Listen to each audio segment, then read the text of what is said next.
বিচার ও ক্ষমা না চাওয়া পর্যন্ত আওয়ামী লীগকে কোনো কর্মসূচি পালন করতে দেয়া হবে না জানিয়েছেন প্রধান উপদেষ্টার প্রেস সচিব শফিকুল আলম। বিকেলে ফরেন সার্ভিস একাডেমিতে সংবাদ সম্মেলনে তিনি এ মন্তব্য করেন। প্রেস সচিব বলেন, আওয়ামী লীগের যাদের ক্লিন ইমেজ আছে তারাও এখন পর্যন্ত গণহত্যার জন্য ক্ষমা চাননি। নির্বাচন আয়োজনে দেরি হলে জবাবদিহি করা নিয়ে বিএনপির সালাউদ্দিন আহমেদের বক্তব্যের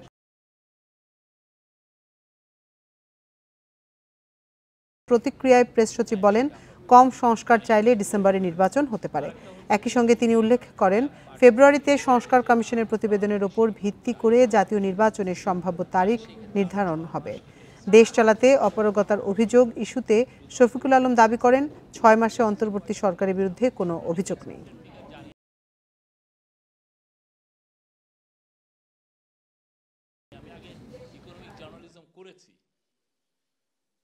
বাংলাদেশে যতদিন না তারা ক্ষমা চাচ্ছে, যতদিন না তাদের এই লিডারশিপকে ট্রায়ালের মধ্যে আনা হচ্ছে এবং তাদের